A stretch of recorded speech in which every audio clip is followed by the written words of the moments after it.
It moves silently through the world, shaping decisions, building empires, and breaking lives. It determines where you live, what you eat, and how you sleep at night. Yet most people never truly understand it. Money is not just paper or digits on a screen. It is a system, a language, and a force that has been quietly running human civilization for thousands of years. Understanding money is not about becoming greedy or obsessed. It is about gaining clarity on something that touches every single corner of your life, whether you acknowledge it or not. Long before coins and currency existed, people traded goods directly. A farmer would exchange wheat for a blacksmith's tools. A hunter would trade animal skins for pottery.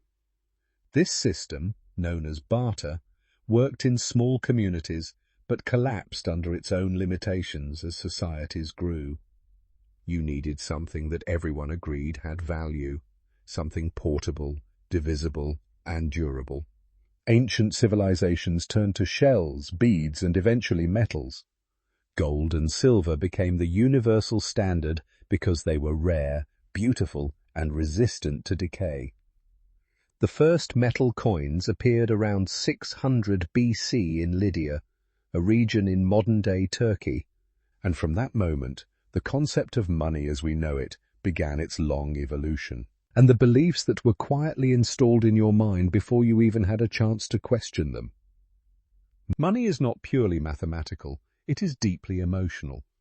Studies in behavioral economics reveal that people feel the pain of losing $20 far more intensely than the joy of gaining the same amount. This is called loss aversion, and it drives countless financial decisions every single day. People hold on to bad investments hoping they will recover. People avoid negotiating salaries because the fear of rejection outweighs the potential gain. Understanding that your brain is wired to make irrational financial choices is the first step toward making smarter ones. The relationship you have with money often traces back to childhood, to the conversations you overheard, the scarcity or abundance you witnessed. The most persistent myth about wealth is that it comes from earning a large income. It does not. Wealth is built through the gap between what you earn and what you spend, and then what you do with that gap. A person earning $200,000 a year and spending $195,000 is far less wealthy than someone earning $60,000 and consistently investing 20% of it. The concept of compound interest, famously described by Albert Einstein as the eighth wonder of the world, is the engine behind long-term wealth. When your money earns returns, and those returns earn their own returns, the growth becomes exponential over time. Starting early matters enormously.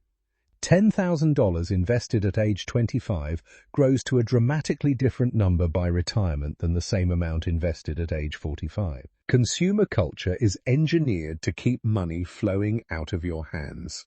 Advertising exists to manufacture desire, to make you feel incomplete without the next product, the newer model, the upgraded version.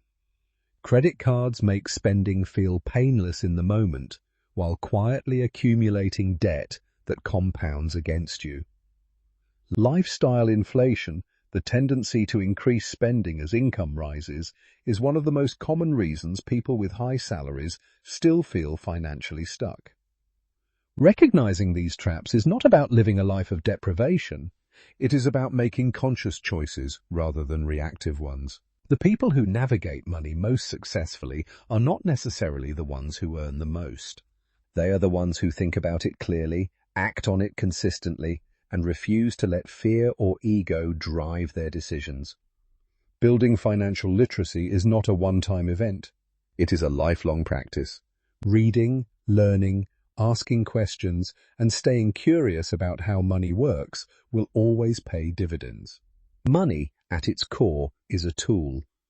Like any tool, its value depends entirely on the hands that hold it and the intention behind its use.